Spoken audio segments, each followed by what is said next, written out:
Hello, lovely viewers. Welcome to the second episode of The Mind Game. Today, we have a very special topic on our menu today. Today, we'll be highlighting and talking about burnout and motivation. In this fast-paced world, burnout and motivation are very critical topic that affects people from every sphere of life, whether being an athlete or just people working regular people. We are fortunate again to have Alicia with us today to help us navigate everything about burnout and motivation. So, Alicia, welcome to the second episode. Thank you so much. Thanks for having me again. So, what would you tell us about burnout and motivation? How would you define burnout? Yeah. Burnout and motivation are two components of mental performance that I think often go untalked about, and they're just kind of taboo to talk about. Nobody wants to talk about how there's all of these demands put on people from any performance background, whether it be a regular 9 to 5 position, whether it be a professional or a amateur athlete. There's performance demands that are put on people from every avenue, every different direction. So when we talk about motivation, sorry, when we talk about motivation and burnout and what contributes to that, I think we think of motivation being a linear process or something you either have or you don't have. And that really couldn't be further from the truth. Um, we don't associate motivation and the level that we have with it as constituting to something that is created by our thoughts. And so I wanted to talk about today how our thoughts ultimately affect our level of motivation, which inevitably will affect our feelings of burnout in any performance area. Sounds good. Sounds good. First of all, uh, let's talk about burnout because I know burnout is very critical. Sometimes it takes a while for people to realize that they are burnout. How would you define burnout and what are some of the techniques to be able to identify that you are burnout? Okay, it's time for me to step back a little bit, take some break off my sports or take a break. What are some of the signs of burnout? Yeah. Burnout really is the result or the end product of chronic stress or chronic lack of motivation. So Mm.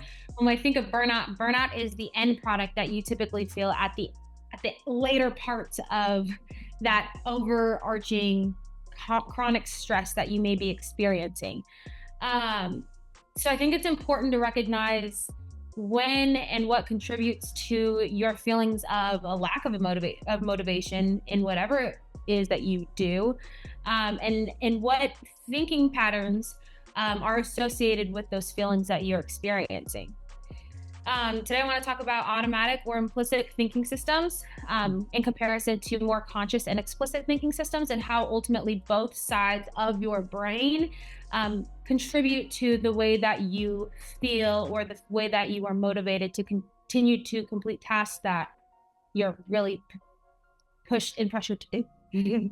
Yeah, sounds good. So what are those types? Can you talk more about those? Yeah. So when we talk about implicit or automatic thinking um, systems, we're talking about things that are a lot more reactive. So it could be caused from previous experiences where maybe at this time of the year last year, I was already super burnt out or I already was experiencing a lack of motivation. And my body is naturally responding to those implicit triggers. Or when we're thinking about more explicit or conscious triggers or thinking systems, we're thinking about things like setting goals, reflecting on those goals, or having the confidence and recognizing the thinking pattern that is associated with that. And so there's a lot more that goes into it. And really, when it comes to mental skills, it's all about being able to identify what patterns are contributing to what results. Hmm. So what are some roles that you think the coaches can play to help athletes get back or identify that they are burnt out? Because some coaches will just push and push and push and push the athletes, whether the Yeah. athlete is burnt out or not, they are not able to, and realize that the athlete is burnt out to be able to step back a little bit with that intensity of their workout. So what are some tips that are able to help coaches identify that the athletes have been burnt out? Yeah, absolutely. I mean, I think number one, a coach's ability to build rapport with their athletes and understand who their athletes are as a whole person is going to be extremely helpful in being able to identify when something changes or when there is changes with behavior, especially when it comes to your athletes. But one thing I always tell the athletes that I work with is you are your own biggest advocate. So Hmm. I cannot expect anybody, whether it be a coach or a parent or a teammate, to read my mind, right? Hmm. So, how do I communicate about the feelings that I'm experiencing so I can receive the support that I need, or so I can um, talk with my coach and get some feedback from him or him or her on what would be the best or the most beneficial for me in this moment. Um, and I think these are skills that we learn and we can continue to take with us in any type of performance context, whether it be a 9 to 5 job or whether it be continuing to compete at a higher and a higher level. Um, but recognizing when I am experiencing the feelings that are associated with burnout or with lack of motivation, what is contributing to me being in this position right now? And Hmm. taking responsibility over the thinking patterns that I'm contributing to or the focus that I'm putting into uncontrollable components of my performance. And if I am in one of those negative spaces, how do I bring myself out of that? So when working in mental skills, that is one of the primary components of the work is being able to teach athletes how to advocate for themselves and how to find coping skills that work for them. Every athlete or performer or person is going to have different individual needs and have a different awareness based on what they are experiencing and how they're able to come out of that. And they may be at different stages of that process. So anytime I'm working with an athlete who is experiencing this lack of motivation, I go back to the basics and we start with stress reduction. Hmm. What is it that is creating the biggest stress or really contributing to you perceiving that the task you are being given is creating distress, Yeah. right?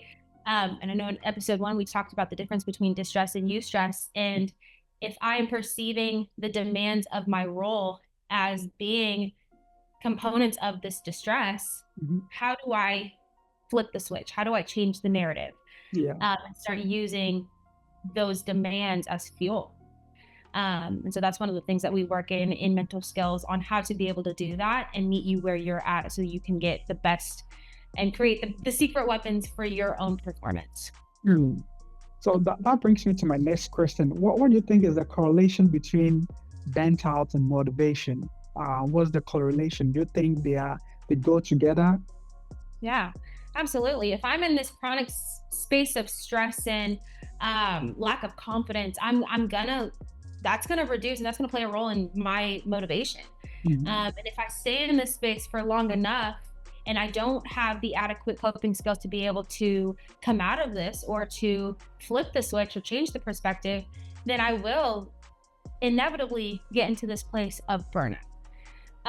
So the idea is that the more awareness I can bring to the feelings that I have, the more I can stop burnout in its tracks before it gets to the point of on the very end of what the biggest feeling that it can bring. And how do I combat it before it gets to that point? How do I be proactive rather than reactive? Hmm. That is very interesting. Now, I want us to dive a little bit into motivation. There are there are two types of motivation: intrinsic and extrinsic motivation. And right now, we know like with NCAA, there are a lot of NIA deals, which is providing a lot of extrinsic motivation and stuff like that.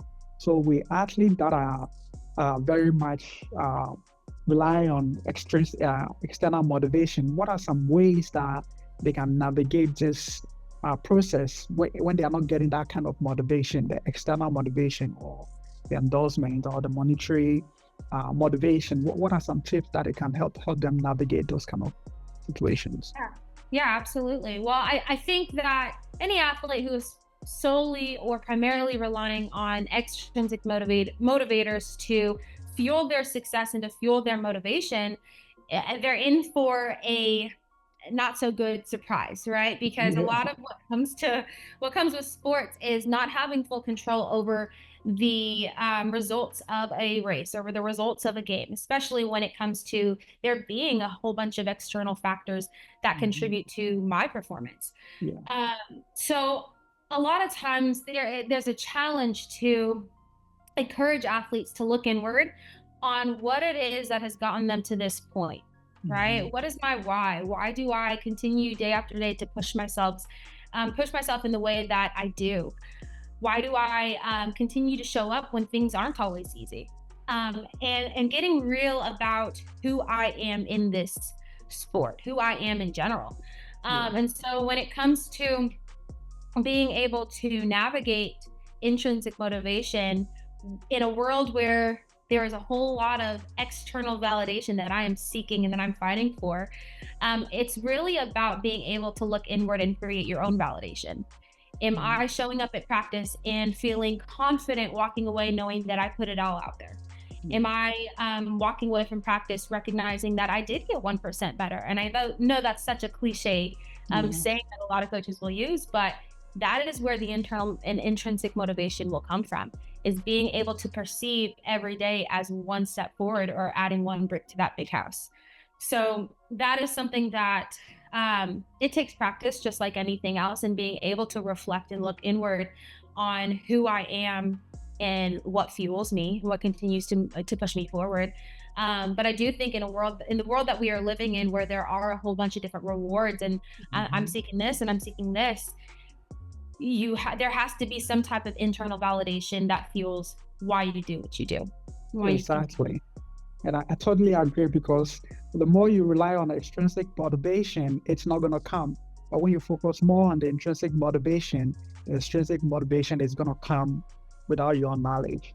So Yeah. to end this, what are some tips to help people navigate the process of burnout and motivation to be intrinsically motivated, and coaches to help identify and help motivate their athletes, and to help them identify when they're burnt out and how to push them and when not to push them? What are some techniques that you can provide to help athletes or anyone there who is performance based to be able to help them navigate this process or this situation? Yeah, no, absolutely. I think the secret weapon is being able to recognize the self talk that I am producing and how it inevitably is affecting the way I feel motivated.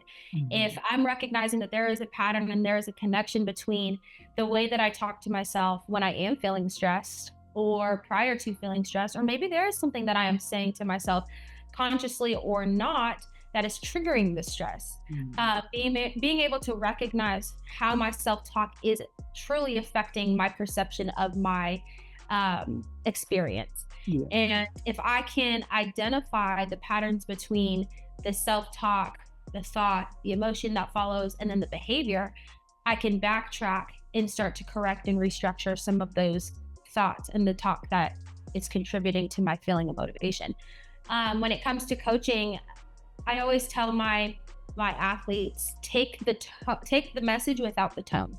Mm. Coaches are not perfect, and coaches are Yeah. you're going to have many coaches in your career, many bosses in your career who you work really well with, and some styles you don't work so great with. But at the end of the day, it is the athlete's responsibility to be able to learn the skills to validate for themselves, to be Mhm. able to then perform well with not so good circumstances. Yeah. And that is what makes that 1% of athletes be able to perform in circumstances that are just where the odds are all against them. So, when it comes to coaching, I would say that the most important thing is to be able to send a message to your athletes and provide feedback that is encouraging, that is uplifting, and hold them accountable. I think Mhm. there is a level of accountability that can be held without being demeaning or without taking Yeah. away from an athlete's own confidence. Mhm. And, um, and being able to express that message to your athlete and not just telling them, but teaching them Yeah. these skills. And that can be kind of produce a better result. Well, that is awesome. Alyssa, thank you so much for your expertise in this topic, and in this topic. We're fortunate to have you again for episode 2, and we Thank are you. excited for many more episodes to come. So stay tuned. If you've not subscribed, don't forget to hit the subscription button, and see you on the next episode.